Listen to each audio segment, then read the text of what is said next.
Hello नमस्कार दोस्तों। आज बिहार दौड़ का 2025 ड्रीम डोज का बुक वॉल्यूम 2 का सेट नंबर 3 की ओर चल रहे हैं। सेट नंबर 1 और 2 हो चुका है, जिसका लिंक हमारे वीडियो का डिस्क्रिप्शन बॉक्स में दिया हुआ है। आप चाहे तो वहां से देख सकते हैं।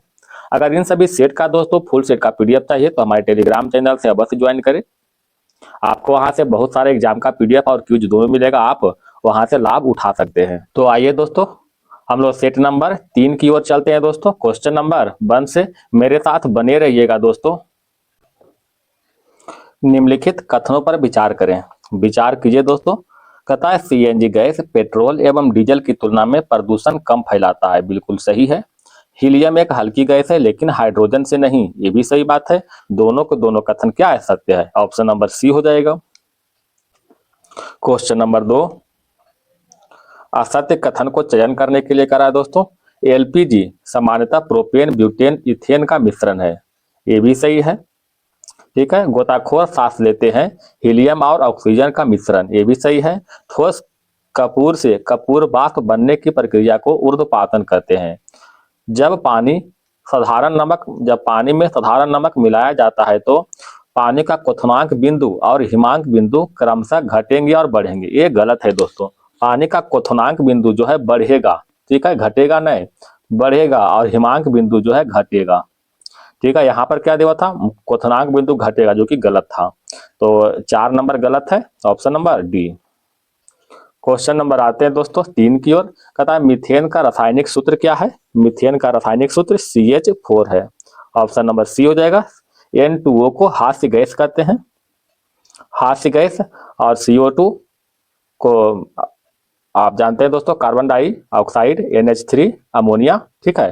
क्वेश्चन नंबर 4, मिलान करना है। सोरा को पोटेशियम नाइट्रेट कहते हैं। चौक कैल्शियम कार्बोनेट। फिर साधारण नमक है दोस्तों, क्या हो जाएगा, कैल्शियम क्लोराइड। और सिंदूर का रासायनिक नाम क्या हो जाएगा, मर्क्यूरस सल्फाइड। इस तरह से ऑप्शन नंबर बी हो जाएगा। क्वेश्चन नंबर आते हैं 5 की ओर। गन धातु किससे बनाया जाता है। गन धातु जो है तांबा, टीन और जस्ता तीनों से बनता है, ऑप्शन नंबर डी हो जाएगा। धूप चश्मे के लेंस बनाए जाते हैं। धूप चश्मे के लेंस में जो है क्रुक्स कांच का प्रयोग करते हैं। ठीक है, क्रुक्स कांच का प्रयोग। एक है दोस्तों फिलिंट कांच, इसका प्रयोग कहाँ होता है, कैमरा और दूरबीन के लेंस में। कैमरा एंड दूरबीन के लेंस में प्रयोग होता है। ठीक है।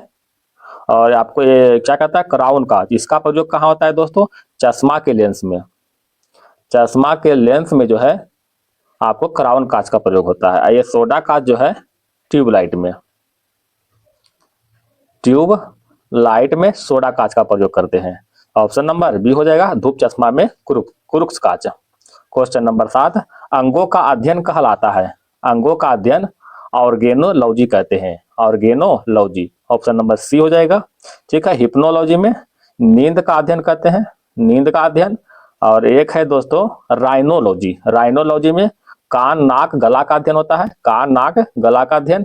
और ऑर्निथोलॉजी, यहाँ पर लिखा हुआ गलती दोस्तों, ऑर्निथोलॉजी। ठीक है। ऑर्निथोलॉजी में क्या होता है, स्वप्नों का अध्ययन होता है, स्वप्नों का अध्ययन। ठीक है, ऑर्निथोलॉजी। क्वेश्चन नंबर आते हैं 8 की ओर। मिलान करना है फिर। लैक्टोबिसिलस में क्या होता है, लैक्टोबिसिलस कुछ और भी दिया हुआ दोस्तों। लैक्टोबिसिलस दही में पाया जाता है। ठीक है, लैक्टोबिसिलस जो है दही में पाया जाता है। और राइजोबियम नाइट्रोजन का स्थिरीकरण करता है। ईस्ट जो है एल्कोहल में ईस्ट। और आपको एस्परजिलिस, एस्परजिलिस जो है साइट्रिक एसिड में। इस तरह से ऑप्शन नंबर क्या हो जाएगा दोस्तों, बी हो जाएगा। ठीक है। क्वेश्चन नंबर 9, कहता मानव शरीर में कौन सा रोग का कारण कैल्शियम ऑक्जेलेट होता है। तो कैल्शियम ऑक्जेलेट जो है मानव में पथरी होता है, जिसे किडनी स्टोन कहते हैं, उसे कैल्शियम ऑक्जेलेट कहते हैं। ठीक है। क्वेश्चन नंबर 10, निम्नलिखित कथनों पर विचार करें। मानव रक्त प्लाज्मा में प्रायः पानी का प्रतिशत मात्रा 100% होता है। ठीक है, ये तो सही किताब के अनुसार दोस्तों सही दिया। अगर हम नेट में सर्च किए, जैसा कि हम जानते हैं, तो प्लाज्मा में पानी का मात्रा 90 से लेकर के 92% तक होता है। ठीक है। बाकी जो 7-8% जो होता है, ये इसमें प्रोटीन होता है, कुछ खनिज लवण होता है। ठीक है। लेकिन इसमें किताब के अनुसार 100% दे रहा है, आप लोग देख लीजिएगा इसको। मानव रक्त लाल होता है मैग्नीशियम के कारण, गलत है, मैग्नीशियम नहीं, हीमोग्लोबिन के कारण, हीमोग्लोबिन के कारण लाल होता है। तो ऑप्शन के अनुसार तो ऐसे मेरे अनुसार केवल 2 सही है दोस्तों, मेरे अनुसार इसमें से कोई भी सही नहीं, ठीक है। लेकिन किताब में जो है 1 सही दे रहा है, ठीक है, ऑप्शन नंबर 1 दे रहा है, जो कि आपको बता चुके हैं। इसमें 100% है, लेकिन नेट में जब चेक किए तो 90 से 92% होता है। तो ऑप्शन नंबर 1 हो रहा है दोस्तों किताब के अनुसार। आइए क्वेश्चन नंबर 11, वह हार्मोन जो लड़ो और उड़ो की धारणा से संबंध है। लड़ो या उड़ो हार्मोन के रूप में एड्रीनाइलिन, ऑप्शन नंबर सी हो जाएगा, ठीक है। एड्रीनाइलिन यह जो है संकट के घड़ी में उत्पन्न होता है, एड्रीनाइलिन। इसको जो है 3F हार्मोन के नाम से जानते हैं। 3F मतलब, F मतलब हुआ फाइट, फाइट, दूसरा हुआ फ्लाइट और तीसरा हुआ फियर। ये 3F के नाम से जानते हैं एड्रीनाइलिन हार्मोन को। इसी के द्वारा गुस्सा, डर, भय आदि का जो है कंट्रोल होता है, एग्रेसिव होते हैं, इसी के द्वारा होते हैं। क्वेश्चन नंबर 12, मानव मस्तिष्क में नियंत्रण एवं नियमन केंद्र कौन सा है। तो नियंत्रण और नियमन केंद्र जो है medulla oblongata, option number C हो जाएगा, ठीक है। मानव मस्तिष्क में नियंत्रण और नियमन केंद्र के रूप में मेडुला ऑब्लांगेटा। क्वेश्चन नंबर 13, वाहनों में लगा हुआ हाइड्रोलिक ब्रेक काम करता है। हाइड्रोलिक ब्रेक पास्कल के सिद्धांत पर काम करता है, पास्कल के सिद्धांत पर। कथनों पर विचार कीजिए दोस्तों। 14 नंबर में कह रहा है कि वायुमंडलीय आर्द्रता का मापन हाइग्रोमीटर से होता है, ये बिल्कुल सही है। पोटेंशियोमीटर में विद्युत चुंबकीय तरंगों की आवृत्ति मापते हैं, जो कि गलत है दोस्तों, ठीक है। पोटेंशियोमीटर में विभवांतर को मापते हैं, ठीक है, विभवांतर को मापते हैं, ना कि विद्युत चुंबकीय तरंग की आवृत्ति। ये गलत दिया हुआ था, अतः केवल 1 सही है, ऑप्शन नंबर 1 हो जाएगा, ठीक है। इसमें कह रहा था कि सत्य कथन का चुनने के लिए कह रहा था। क्वेश्चन नंबर 15 की ओर चलते हैं। नॉटिकल मील, नॉटिकल मील किसका है दोस्तों। नौ संचालक, ठीक है। नॉट जो है समुद्री जहाज की गति मापने के लिए नॉट की। कैलोरी ऊष्मा की इकाई है और वाट जो है शक्ति की इकाई है। इस तरह से ऑप्शन नंबर क्या हो जाएगा, बी हो जाएगा। क्वेश्चन नंबर 16 की ओर आते हैं। पृथ्वी का पलायन वेग कितना होता है, 11.2 किलोमीटर प्रति सेकंड। अगर यही चंद्रमा का पूछ दे दोस्तों, चंद्रमा का पलायन वेग, तो चंद्रमा का हो जाएगा 2.4 किलोमीटर प्रति सेकंड हो जाएगा चंद्रमा का पलायन वेग। क्वेश्चन नंबर 17 में देखिएगा, प्रकाश देखने पर सीधी रेखा में चलता हुआ प्रतीत होता है, जिसका कारण की है। तो जिसका कारण है प्रकाश का तरंगदैर्घ्य बहुत छोटा होना, ऑप्शन नंबर बी हो जाएगा। क्वेश्चन नंबर आते हैं 18 की ओर। 18 में देखिएगा दोस्तों, गोवा, दमन और दीव को भारत का अंग बना लिया गया किस संविधान संशोधन के द्वारा। तो गोवा, दमन और दीव को 12वें संविधान संशोधन के द्वारा भारत का अंग बना लिया गया था। अगर 9वें संविधान संशोधन की बात करते हैं तो इसके तहत बेरूबारी क्षेत्र जो है पाकिस्तान को सौंप दिया गया है, ठीक है। और 10वां संविधान संशोधन के तहत दादर और नागर हवेली को, दादर और नागर हवेली को भारत का अंग बनाया गया था। अगर 13वां संविधान संशोधन की बात करते हैं तो इसके तहत नागालैंड राज्य को जो है, नागालैंड राज्य को अपना जो है राज्य के रूप में घोषित किया गया था 13वां संविधान संशोधन के द्वारा। क्वेश्चन नंबर आते हैं 19 की ओर। अनुच्छेद 345, अनुच्छेद 345 में क्या है दोस्तों, राज्य का, राजभाषा का, राज्य की राजभाषा या फिर राजभाषाएं के वर्णन किया गया है। अनुच्छेद 327 में राज्य विधानमंडल के निर्वाचन के बारे में कुछ प्रावधान किया गया है। अनुच्छेद 301 में व्यापार, वाणिज्य और समागम की स्वतंत्रता के बारे में बताया गया है। और 315 में क्या है दोस्तों, संघ और राज्यों के लिए लोक सेवा आयोग का प्रावधान किया गया है, ठीक है। इस तरह से ऑप्शन नंबर बी हो जाएगा। क्वेश्चन नंबर आते हैं 20 की ओर। तथा कथनों पर विचार कीजिएगा, सत्य कथन को चुनना है। प्रथम राजभाषा आयोग का अध्यक्ष बीजी खैर थे, सही है। राजभाषा आयोग का गठन का संबंध प्रावधान अनुच्छेद 350 में, अभी बताएं दोस्तों 350 नहीं, राजभाषा 345, ठीक है। तो एक बिल्कुल सही हो गया, ऑप्शन नंबर 1 हो जाएगा। क्वेश्चन नंबर आते हैं 21 की ओर। जनप्रतिनिधि अधिनियम 1951 के तहत चुनाव की संघ में अधिसूचना जारी करता है। तो चुनाव की संघ में अधिसूचना जो है, चुनाव की संघ में अधिसूचना राष्ट्रपति जारी करता है, ऑप्शन नंबर सी हो जाएगा। अच्छा, निर्वाचन आयोग का प्रावधान अनुच्छेद 324 के तहत है।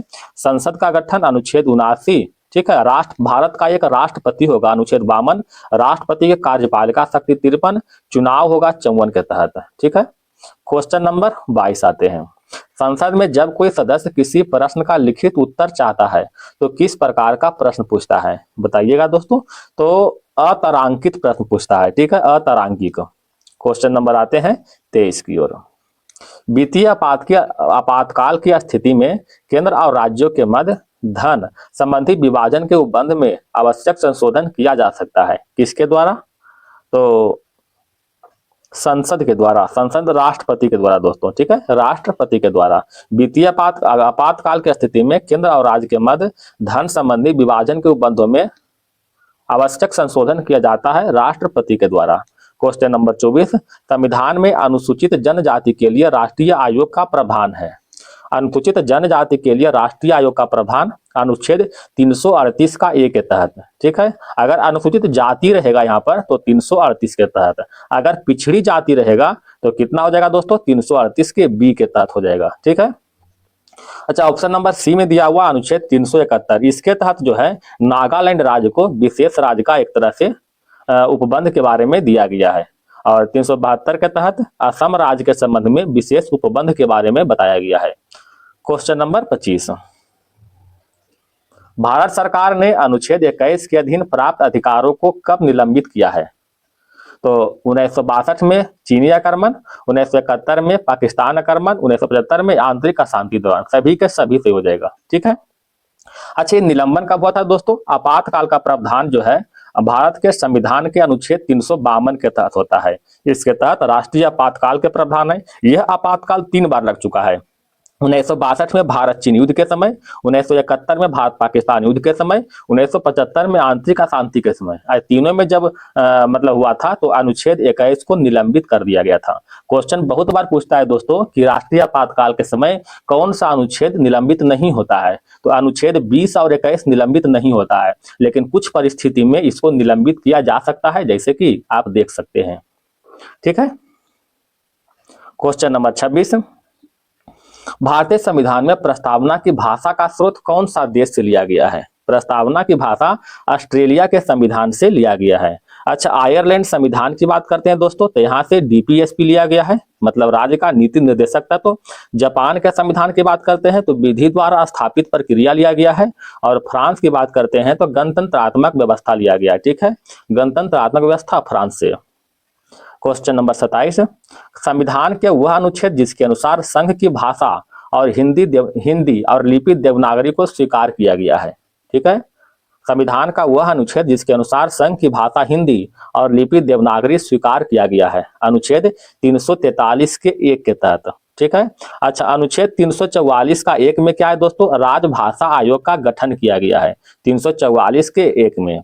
अनुच्छेद 120 के 1 में दोस्तों हिंदी को संसद की कार्यवाही में स्थान मिला है, याद रखिएगा ये सभी। क्वेश्चन नंबर 28 में कह रहा है दोस्तों कि राष्ट्रपति पर महाभियोग का आरोप लगाया जा सकता है। राष्ट्रपति पर महाभियोग का आरोप जो है संसद के दोनों सदन लगा सकते हैं, राज्यसभा या फिर लोकसभा, दोनों सदन लगा सकते हैं। ऑप्शन नंबर डी हो जाएगा, ठीक है। राष्ट्रपति पर महाभियोग के प्रावधान अनुच्छेद जो है 61 के 1 के तहत है। और क्षमादान के प्रावधान जो है राष्ट्रपति के लिए अनुच्छेद 72। कहने का मतलब राष्ट्रपति जो है क्षमादान कर सकता है अनुच्छेद 72 के प्रयोग करके। दोस्तों, आपसे निवेदन है कि वीडियो को एक लाइक जरूर करें, और तो आपसे कुछ मांग नहीं रहे हैं दोस्तों, सिर्फ एक लाइक मांगते हैं और थोड़ा सा आपका प्यार चाहिए जो आप जरूर दीजिए, और देते भी आ रहे हैं, तो प्लीज एक लाइक आप जरूर कीजिएगा। आइए दोस्तों, हम लोग आगे बढ़ते हैं आपके प्यार के साथ ही। निम्नलिखित कथनों पर विचार करें, विचार कीजिएगा। क्या कहता है दोस्तों? स्टैंड अप योजना का घोषणा 15 अगस्त 2015 को किया गया था, सही है। स्टैंड अप योजना के तहत वित्त पोषण आरबीआई के द्वारा किया जाता है, ये गलत है दोस्तों। स्टैंड अप योजना के वित्त पोषण जो है सिडनी के द्वारा होता है, सीडीबी के द्वारा, ठीक है, सीडीबी के द्वारा। केवल एक जो है सही है दोस्तों, ऑप्शन नंबर 1 हो जाएगा। क्वेश्चन नंबर 30, संयुक्त राष्ट्र एजेंडा 2030 के 17 लक्ष्यों में से किसका उद्देश्य के मध्य और भीतर असमानता को कम करना है? किसका लक्ष्य है दोस्तों? तो SDG 10 का उद्देश्य जो है भीतर और मध्य में असमानताओं को कम करना। अगर SDG 11 की बात करते हैं दोस्तों तो इसके तहत सुरक्षित, लचीले, टिकाऊ शहर और मानव बस्तियों का निर्माण का उल्लेख किया गया है। SDG 12 की बात करते हैं दोस्तों तो इसके तहत अस्थायी खपत, अस्थायी खपत, उत्पादन के पैटर्न को सुनिश्चित किया गया है। ठीक है, SDG 5 की बात करते हैं दोस्तों, तो इसमें क्या लैंगिक समानता का वर्णन किया गया है, लैंगिक समानता का वर्णन किया गया है। तो ऑप्शन नंबर क्या हो जाएगा दोस्तों, SDG 10। ठीक है, क्वेश्चन नंबर 31, भारत में जब नियोजन की शुरुआत हुई तब से भारत की सकल राष्ट्रीय आय में कृषि का हिस्सा कितना है? तो भारत का राष्ट्रीय आय में कृषि का हिस्सा निरंतर कम हुआ है। Option number 1। क्वेश्चन नंबर 32, मिलान करना है दोस्तों, मिलान क्या करना है, कथा एड वलोरम, एड वलोरम में क्या होता है, मूल्य के अनुसार करारोपण। ठीक है, अग्रिम कर, अग्रिम कर में होता है दोस्तों अर्जित आय के आधार पर कर। ठीक है, बूम, बूम में क्या होता है, आर्थिक क्रियाओं का। ठीक है, प्रशासित मूल्य, प्रशासित मूल्य में होता है दोस्तों मूल्य के निर्धारण केंद्रीय शक्ति। इस तरह से ऑप्शन नंबर बी हो जाएगा। क्वेश्चन नंबर 33, भारतीय लघु उद्योग विकास बैंक सिडबी की स्थापना किस वर्ष की गई थी? तो सिडबी की स्थापना जो है 1990 में किया गया था, 1990 में। क्वेश्चन नंबर आते हैं दोस्तों, अच्छा सिडबी का मुख्यालय कहाँ है दोस्तों, लखनऊ, लखनऊ जो इसका मुख्यालय है। क्वेश्चन नंबर 34, जब बैंक आरबीआई के पास धन जमा करता है तो आरबीआई उस पर बैंकों को ब्याज देता है, जिसे क्या कहा जाता है? तो जब आरबीआई के पास धन जमा करते हैं और आरबीआई उस पर ब्याज देता है उसे रिवर्स रेपो रेट कहते हैं, और जब आरबीआई से उधार लेते हैं उसे रेपो रेट कहते हैं। ठीक है, आइए क्वेश्चन नंबर 35 की ओर दोस्तों, आर्थिक स्वतंत्रता सूचकांक कौन जारी करता है? आर्थिक स्वतंत्रता सूचकांक जो है द हेरिटेज फाउंडेशन के द्वारा जारी होता है, the heritage foundation. Question number 36, निम्नलिखित कथनों पर विचार करें, भारत में असंगठित क्षेत्र संगठित क्षेत्र के बजाय अधिक रोजगार का सृजन कर रहा है, सही है दोस्तों? एशियाई विकास बैंक का मुख्यालय सिंगापुर है, ये गलत है दोस्तों। एशियाई विकास बैंक का मुख्यालय सिंगापुर नहीं है, कहाँ है दोस्तों, मनीला है। ठीक है, मनीला। तो एक जो सही हो गया ऑप्शन नंबर 1 हो जाएगा। अच्छा इसमें कह रहा है दोस्तों असत्य कथन को चुनना है, तो ऑप्शन नंबर बी हो जाएगा। ठीक है, असत्य कथन। क्वेश्चन नंबर आते हैं 37 की ओर। 37 में क्या कर रहा है दोस्तों, कहता कथनों पर विचार करें, असत्य कथन को चयन करे कहता है। फिर वही बात है, बृहद सिंचाई परियोजना वैसी परियोजना होती है जिसके अंतर्गत 10,000 हेक्टेयर से अधिक कृषि योग्य भूमि है, ये बिल्कुल सही है दोस्तों। लेटेराइट मिट्टी में आयरन, चूना, एल्युमिनियम और मैग्नीशियम की बहुलता होती है, ये गलत है दोस्तों। लेटेराइट लेटेराइट मृदा में आयरन तो होता है, आयरन के साथ सिलिका होता है। ठीक है, बहुलता में सिलिका होता है, ना कि चूना, एल्युमिनियम और मैग्नीशियम होता है। तो केवल 2 जो है गलत हो गया, ऑप्शन नंबर बी गलत कथन को चुनने का रहा था। क्वेश्चन नंबर 38, मिलान करना है दोस्तों। कोटापेक्सी कहाँ है, कोटापेक्सी इक्वाडोर में स्थित है। एरिबस, एरिबस जो है रासद्वीप में। और आपको विसुवियस कहाँ है दोस्तों, विसुवियस इटली में। और एटना जो है सिसिली में स्थित है। ठीक है, विसुवियस इटली में और एटना सिसिली में। इस तरह से ऑप्शन नंबर बी हो जाएगा। क्वेश्चन नंबर 39, विश्व के निम्न नदियों में सर्वाधिक लंबी नदी कौन सा है? तो सर्वाधिक लंबी नदी के रूप में अमेजन है। अमेजन नदी की लंबाई की बात करते हैं दोस्तों 6400 किलोमीटर है। क्वेश्चन नंबर 40, निम्नलिखित कथनों पर विचार करें, विचार कीजिएगा। विचार करना है दोस्तों, सत्य कथन को चुनना है। विशाखापत्तनम बंदरगाह भारत का सबसे गहरा बंदरगाह है, सही है। राष्ट्रीय जल मार्ग 2 भारत के सबसे लंबा आंतरिक जलमार्ग, ये गलत है दोस्तों। राष्ट्रीय जल मार्ग 2 नहीं, राष्ट्रीय जल मार्ग 1 जो है भारत के सबसे लंबा जलमार्ग है। तो केवल एक ही सही हुआ, ऑप्शन नंबर 1 हो जाएगा। अच्छा NH-NW1 जो है कहां से कहां जुड़ता है, इलाहाबाद से हल्दिया जुड़ता है। और NW2 की बात करते हैं तो सदिया से धुबरी। ठीक है, क्वेश्चन नंबर 41, भारत में लौह उद्योग के लिए कौन सी वस्तुओं का आयात किया जाता है? तो लौह उद्योग के लिए कोकिंग कोयला का आयात करते हैं, कोकिंग कोयला। कैंपस घास का मैदान कहाँ विस्तृत है? तो कैंपस घास का मैदान जो है दक्षिणी ब्राजील में विस्तृत है, ऑप्शन नंबर बी हो जाएगा। चिली की बात करते हैं दोस्तों, तो चिली कहाँ स्थित है? पेंटागोनिया में, पेंटागोनियन, चिली में पेंटागोनियन है। ठीक है, अगर वेनेजुएला की बात करते हैं तो यहाँ लानोज जो है घास के मैदान है, लानोज। ठीक है, याद रखिएगा। क्वेश्चन नंबर 43, पृथ्वी मूलतः एक ही विशाल भूखंड है जिसे कहते हैं, पृथ्वी मूलतः एक ही विशाल भूखंड था जिसे क्या कहते हैं, पेंजिया कहते हैं, पेंजिया। क्वेश्चन नंबर 44, पृथ्वी पर मरुस्थल अथवा मरुभूमि होने की संभावना होती है। तो मरुस्थल अथवा मरुभूमि होने की संभावना जो है 15 डिग्री से लेकर के 30 डिग्री, 15 डिग्री से लेकर के 30 डिग्री अक्षांश के बीच। तो इसके बीच कौन आ रहा है, 23 डिग्री अक्षांश। क्वेश्चन नंबर 45, मरुस्थलों में अपक्षयन, अपक्षय और अपरदन से कोमल चट्टानें आसानी से कट जाता है। जब कठोर चट्टानें अवशेष के रूप में बच जाती है उसे क्या कहते हैं, उसे इनसेल बर्ग कहते हैं। ठीक है, जब कठोर चट्टानें अवशेष के रूप में बच जाते हैं उसे इनसेल बर्ग कहते हैं। क्वेश्चन नंबर 46, निम्नलिखित में कौन सा उष्मा उष्ण जलधारा है। उष्ण जलधारा के रूप में कौन दोस्तों, अंगुलहास। ठीक है, अंगुलहास जो है दक्षिण हिंद महासागर में प्रवाहित होने वाला गर्म जलधारा है। क्वेश्चन नंबर 47, विंडहॉक किस देश की राजधानी है। विंडहॉक जो है नामीबिया की राजधानी है। ऑप्शन नंबर बी हो जाएगा। अगर केनिया की बात करते हैं दोस्तों तो केनिया की राजधानी नैरोबी है। ठीक है, नैरोबी। घाना की राजधानी आक्रा हो जाएगा। जाम्बिया की राजधानी, जाम्बिया थोड़ा लिखा हुआ गलत है दोस्तों, जाम्बिया की राजधानी लुसाका। क्वेश्चन नंबर 48, प्राचीन भारत में संगम युग चोलों की प्रारंभिक राजधानी कहाँ थी। तो प्रारंभिक राजधानी कहाँ थी दोस्तों, मनलूर। ऑप्शन नंबर सी हो जाएगा, मनलूर। क्वेश्चन नंबर 49, मिलान करना है, मिलान कीजिएगा। ब्रीही, ब्रीही जो है चावल को कहते हैं। दुहिता जो है पुत्री को कहते हैं। बिष्टि बेगार को, और अधिवास जो है वस्त्र को कहते हैं। इस तरह से ऑप्शन नंबर बी हो जाएगा।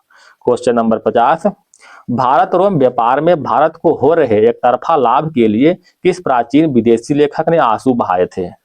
किसने आंसू बहाए थे, तो प्लिनी ने आंसू बहाए थे। ठीक है, प्लिनी ने। क्वेश्चन नंबर 51, फरवरी 1932 में किस महिला ने दीक्षांत समारोह के दौरान उपाधि ग्रहण करते समय गवर्नर पर गोली चलाई थी। तो गवर्नर पर गोली जो है बीना दास ने चलाया था। ठीक है, बीना राज दास ने दोस्तों, बीना राज ने गोली चलाया था। क्वेश्चन नंबर 52, निम्नलिखित घटनाओं को कालक्रम में सजाने के लिए कह रहा है। इसमें वर्ड बहुत गलत लिखा हो दोस्तों। कालक्रम में सजाना, काकोरी षड्यंत्र कब हुआ था, 1925 में। मेरठ षड्यंत्र कब हुआ था, 1929 में। और कांग्रेस का प्रथम विभाजन 1907 में। और मोतीलाल नेहरू का रिपोर्ट जो है 1928 में। अब तो खुद ही आप सजा सकते हैं, है ना। ऑप्शन नंबर सी हो जाएगा। क्वेश्चन नंबर 53, कहता है पंजाब में रंजीत सिंह के मृत्यु के बाद शासकों का क्रम क्या था। पंजाब में रंजीत सिंह की मृत्यु के बाद जो है खड़ग सिंह आ गया, इसके बाद नैनीहाल सिंह, उसके बाद Sher Singh. Option number B हो जाएगा। क्वेश्चन नंबर 54, तृतीय अंगल मराठा युद्ध के समय भारत के गवर्नर जनरल कौन थे। तृतीय अंगल मराठा युद्ध के समय भारत के गवर्नर जनरल लॉर्ड हेस्टिंगस थे, लॉर्ड हेस्टिंगस। क्वेश्चन नंबर आते हैं 55 की ओर। अच्छा, लॉर्ड मेयो के दौरान, लॉर्ड मेयो का शासन क्या था दोस्तों, 1869 से लेकर के 72 तक। भारत की प्रथम जनगणना जो है लॉर्ड मेयो के शासन काल में हुआ है। ठीक है, लॉर्ड मेयो। लॉर्ड लिट्टन की बात करते हैं दोस्तों, 1876 से 80 तक है इसका शासनकाल। ठीक है, इसके शासनकाल के दौरान ही द्वितीय आंग्ल अफगान युद्ध हुआ था। द्वितीय आंग्ल अफगान युद्ध लॉर्ड लिट्टन के समय में। क्वेश्चन नंबर 55, 1921 से 22 में हुए एका आंदोलन का नेता कौन थे। एका आंदोलन का नेता मदारी पासी। ऑप्शन नंबर सी हो जाएगा। अच्छा, बाबा रामचंद्र की बात करते हैं दोस्तों, तो यह अवध किसान आंदोलन के नेता थे। अवध किसान आंदोलन के नेता थे बाबा रामचंद्र। गौरी शंकर मिश्र की बात करते हैं तो यह उत्तर प्रदेश किसान सभा के संस्थापक थे। मालती चौधरी करते हैं दोस्तों, तो उत्कल प्रांतीय किसान सभा के संस्थापक थे मालती चौधरी। क्वेश्चन नंबर 56, भारत वर्षीय ब्रह्मा समाज की स्थापना किसने किया था। अच्छा, भारतीय ब्रह्मा समाज की स्थापना जो है केशव चंद्र सेन ने किया था। ठीक है, ब्रह्मा समाज 3 तरह का हो गया था दोस्तों। एक तो ब्रह्मा समाज केवल है, जिसका जो है संस्थापक कौन है, राजा राम मोहन राय है। ठीक है, ब्रह्मा समाज। एक हुआ आदि ब्रह्मा समाज, आदि ब्रह्मा समाज के संस्थापक हो गया देवेंद्र नाथ टैगोर। एक हो गया दोस्तों भारतीय ब्रह्मा समाज, इसका संस्थापक कौन है, केशव चंद्र सेन। याद रखिएगा 3 तरह के हैं। क्वेश्चन नंबर 57, बक्सर का युद्ध जो है 1764 में बिहार के किस व्यक्ति ने धन के लालच में गद्दारी कर मीर कासिम के साथ छोड़कर अंग्रेजों के साथ मिल गया था। किसने मिल गया था दोस्तों, तो साहूमल ने मिल गया था। ऑप्शन नंबर बी हो जाएगा। दोस्तों इस बार हार नहीं मानना है, ठीक है, क्योंकि महान कार्य जो है हमेशा समय लेती है, इस बार एकदम हार मानना ही नहीं है। जो गिरने से डरते हैं वो उड़ान कभी नहीं भर सकते हैं दोस्तों, इसलिए आप लोग जो है असफलता से कभी नहीं घबराइए और इस बार आपको वर्दी मिल के रहेगा। पोस्ट बहुत है दोस्तों, एग्जाम का टाइम कम है, लेकिन आप हिम्मत एकदम नहीं हारिए। जब तक लड़ने का क्षमता शरीर में है उस तरह से लड़िए और देखिए वर्दी आपको मिलेगा ही मिलेगा। आइए दोस्तों हम लोग बढ़ते हैं क्वेश्चन नंबर 58 की ओर। एक जार एक चर्च एक रूस का नारा दिया था। एक जार एक चर्च एक रूस का नारा जार निकोलस प्रथम ने दिया था। जार निकोलस प्रथम ने। अच्छा, यहाँ पर प्लेखानोव जो है, प्लेखानोव जो है रूसी मार्क्सवाद के जनक कहे जाते हैं। रूसी मार्क्सवाद के जनक। क्वेश्चन नंबर 59, द्वितीय विश्व युद्ध का अंत किस तिथि को माना जाता है? द्वितीय विश्व युद्ध का अंत 2 सितंबर 1945 को मानते हैं, जब हिरोशिमा और नागासाकी पर 6 अगस्त और 9 अगस्त पर जो है परमाणु बम गिराया गया था। उसके बाद 2 सितंबर 1945 को द्वितीय विश्व युद्ध समाप्त हो गया था। अच्छा, इसका आरंभ कब हुआ था? 1939 में आरंभ हुआ था। ठीक है। क्वेश्चन नंबर 60, कथनों पर विचार करना है दोस्तों, असत्य कथन को चुनना है। चिरांद सारण में, चेचर वैशाली में ये नव पाषाण युग अवशेष प्राप्त हुए हैं। सही है। 16 महाजनपद में मात्र 2 महाजनपद ही बिहार में स्थित है। ये गलत है दोस्तों, 2 नहीं है, 3 महाजनपद बिहार में है। ठीक है। 3 कौन कौन है? एक मगध हो गया, ठीक है, बज्जी, और एक हो जाएगा अंग। ये 3 महाजनपद जो है बिहार में स्थित है। तो केवल एक सही है, ऑप्शन नंबर 1 हो जाएगा। क्वेश्चन नंबर 61, शेरशाह के बारे में कह रहा है दोस्तों। ठीक है, शेरशाह के बारे में कह रहा है, ये भभुआ अभिलेख से संबंधित है। फिरोज शाह तुगलक जो है राजगीर जैन अभिलेख से संबंधित है। बल्लाल सेन जो है सनोखर अभिलेख से संबंधित है। अब मोहम्मद बिन तुगलक बेबी बन अभिलेख से संबंधित है। इस तरह से ऑप्शन नंबर बी हो जाएगा। क्वेश्चन नंबर 62, बिहार के न्यूनतम क्षेत्रफल वाले 3 जिले कौन है? न्यूनतम क्षेत्रफल वाले तो शिवहर हो जाएगा, ठीक है, अरवल और शेखपुरा, यानी शेखपुरा से बड़ा अरवल, अरवल से बड़ा शिवहर है। सबसे छोटा कौन है? शेखपुरा है। ठीक है। और पश्चिमी चंपारण, गया, पूर्वी चंपारण जो है सर्वाधिक क्षेत्रफल वाले 3 राज्य है। समझ गए ने? मतलब सबसे अधिक क्षेत्रफल किसका है दोस्तों बिहार में? पश्चिमी चंपारण का, इससे कम गया का, इससे कम जो है पूर्वी चंपारण का है। अच्छा, पटना, पूर्वी चंपारण और मुजफ्फरपुर ये क्या है दोस्तों? ये जो है सर्वाधिक जनसंख्या वाले 3 जिले हैं। सबसे अधिक जनसंख्या पटना में है। ठीक है। अच्छा, ये देखो शिवहर, पटना और दरभंगा ये क्या है दोस्तों? ये जो है सर्वाधिक जनसंख्या घनत्व वाले जिले हैं। सबसे अधिक जनसंख्या घनत्व जो है शिवहर में है। ठीक है, याद रखिए, छोटा भी है लेकिन सबसे अधिक जनसंख्या घनत्व है यहाँ। क्वेश्चन नंबर 63, अच्छा इसका आंसर क्या हो जाएगा दोस्तों? Option number B. जनगणना 2011 के अनुसार बिहार की जनसंख्या वृद्धि दर कितनी है? बिहार की जनसंख्या वृद्धि दर 25 से लेकर के 42%। ऑप्शन नंबर सी हो जाएगा। क्वेश्चन नंबर 64, प्रति व्यक्ति आय की दृष्टि से बिहार का सबसे गरीब जिला कौन है? तो बिहार का सबसे गरीब जिला शिवहर है। ठीक है, शिवहर। और सबसे समृद्ध जिला की बात करेंगे तो सबसे समृद्ध पटना है। ठीक है, तो सबसे गरीब जिला शिवहर। यहाँ का जनसंख्या घनत्व तो सबसे अधिक है और पटना के जनसंख्या सबसे अधिक है। ठीक है, दोनों में अंतर है दोस्तों, पटना का जनसंख्या सबसे अधिक है और शिवहर का जनसंख्या घनत्व तो सबसे अधिक है। क्वेश्चन नंबर 65, एक सेकेंड दोस्तों। क्वेश्चन नंबर 65 के बाद आता है दोस्तों मैथ है। ठीक है, मैथ को हम छोड़ते हुए आगे बढ़ते हैं दोस्तों, 70 में आते हैं। कहता है बरसात में छतरी जो है बारिश को रोकता है, तो बाढ़ जो है बांध रोकता है। ठीक है, बाढ़ के पानी कौन रोकेगा? बांध। इन सभी को स्क्वायर कीजिए दोस्तों और जोड़ दीजिए। 4 चौका 16 का स्क्वायर, 4 चौका 16, 9 9 25, आपके 25 4 29 31। ठीक है, इस तरह इसका भी 6 का स्क्वायर प्लस 5 का स्क्वायर प्लस 4 का स्क्वायर प्लस 3 का स्क्वायर, इन सभी का स्क्वायर कीजिएगा तो इसका आंसर कितना आ जाएगा? 86। तीनों में भिन्न निकालना है दोस्तों, आंसर क्या हो जाएगा? डी हो जाएगा। कारण क्या है? इन तीनों में देखो भावबेल दिया हुआ है, भावबेल है, भावबेल है। इसमें कोई भावबेल नहीं है, इसमें केवल कॉन्सोनेंट है, इसीलिए इसमें तो कहता है कुछ नंबर दिए, ए का मान 4, के का मान 3, इस तरह मान सब में रखिएगा, देखिए कौन सबसे बड़ा संख्या बनता है तो इसको हल कीजिएगा आपको। ठीक है। क्वेश्चन नंबर 74, कहता निम्न में से कौन सा भिन्न है? बस, कार, ट्रेन, ट्रक। कौन है दोस्तों? ट्रेन हो जाएगा, क्योंकि ये पटरी पर चलता है, बाकी सब जो है सड़क पर चलता है। क्वेश्चन नंबर 45, तेली मंदिर कहाँ है दोस्तों? तेली मंदिर की बात कर रहा है, ग्वालियर में। ऑप्शन नंबर बी हो जाएगा। अच्छा, ये जो खजुराहो में कौन सा मंदिर है? खजुराहो में कंदरिया महादेव मंदिर है। एक भुवनेश्वर में लिंगराज मंदिर है। ठीक है। क्वेश्चन नंबर 76, भारत में सर्वाधिक राष्ट्रीय उद्यान किस राज्य में है? भारत में सर्वाधिक राष्ट्रीय उद्यान जो है मध्य प्रदेश में है। ठीक है। अब मध्य प्रदेश को ही टाइगर स्टेट के नाम से जानते हैं। अच्छा, भारत में टाइगर स्टेट, टाइगर जो है कितना अभ्यारण्य हो चुका है? तो टाइगर वाला जो है टोटल 58 अभ्यारण्य है। ठीक है। 58वें अभ्यारण्य के रूप में माधव राष्ट्रीय उद्यान मध्य प्रदेश में ही स्थित है। ठीक है। और बाघ की संख्या कितना है दोस्तों? 2022 के डेटा के अनुसार 3167 बाघ है। याद रखिएगा। क्वेश्चन नंबर आते हैं 77, आगरा किला में मोती मस्जिद का निर्माण किसने कराया था? तो आगरा के किला में मोती मस्जिद का निर्माण शाहजहां ने करवाया था। और एक है दोस्तों दिल्ली के लाल किला में मोती मस्जिद का निर्माण औरंगजेब ने करवाया था। ठीक है। दिल्ली वाला औरंगजेब और आगरा वाला शाहजहां। क्वेश्चन नंबर 78, घास स्थल पारिस्थितिकी तंत्र घास श्रृंखला में घटकों का क्रम बैठाने के लिए करा है दोस्तों। बैठाइएगा। तो घास को खाएगा टिड्डा। ठीक है। और टिड्डा को खाएगा मेढक, मेढक को सर्प। ऑप्शन नंबर 1 हो जाएगा। क्वेश्चन नंबर 79, निम्न कार्यों में पेड़ पौधे सहायक है किसमें सहायक है दोस्तों? सौर के अवशोषण में। ठीक है। CO2 के अवशोषण में और वायुमंडल की विमुक्ति में। ठीक है। वायु प्रदूषण में सहायक है दोस्तों, सहायक नहीं है। वायु प्रदूषण के खत्म करने में सहायक है, वायु प्रदूषण में सहायक नहीं दोस्तों। तो 1, 3, 4 जो है सही है। ऑप्शन नंबर डी हो जाएगा। त्रिभुवन किस समास का दर्शाता है?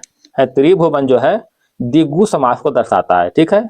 आप देख रहे त्रि, दुई इस तरह जो रहेगा नंबर सिस्टम में जो रहेगा तो उसमें जो है द्विगु समास आएगा। ठीक है। क्वेश्चन नंबर 81, हिंदी शब्द कृतज्ञ का अर्थ क्या है? तो उपकार न मानने वाला को कृतज्ञ कहते हैं। ठीक है। एक्टर का अपोजिट क्या हो जाएगा दोस्तों? एक्टर माने हीरो, तो एक्ट्रेस मतलब हीरोइन हो जाएगा। Option number 1। क्वेश्चन नंबर आते हैं 83, केंद्रीय वित्त मंत्री निर्मला सीतारमण ने बजट 2025-26 के दौरान दालों में आत्मनिर्भर के लिए कितने वर्षीय अभियान का शुरुआत किया था? तो दालों में आत्मनिर्भर के लिए जो है 6 वर्षीय अभियान का शुरुआत किया था। 6 वर्षीय। सांसद सदस्य स्थानीय क्षेत्र विकास योजना के संबंध में निम्नलिखित में कौन सा कथन सही नहीं है? MP अर्थात संसद के सदस्य, मेंबर ऑफ पार्लियामेंट। ठीक है। स्थानीय क्षेत्र विकास निधि को GST से छूट मिलता है, ये गलत है, छूट नहीं मिलता है। ठीक है। इस निधि को सतत परिसंपत्ति के निर्माण के लिए मनरेगा के साथ एकीकृत किया जा सकता है, ये सही है। ठीक है। तो इसमें करा दोस्तों कौन सा जो है कथन सही नहीं है? तो 1 जो है सही नहीं है। क्वेश्चन नंबर 85, भारत GDP के मामले में विश्व में कौन सा स्थान पर रखता है? तो GDP के मामले में जो है 5वां स्थान पर है। ठीक है। GDP के मामले में 5वां स्थान है। प्रथम स्थान कौन है दोस्तों? अमेरिका। दूसरा स्थान चीन है।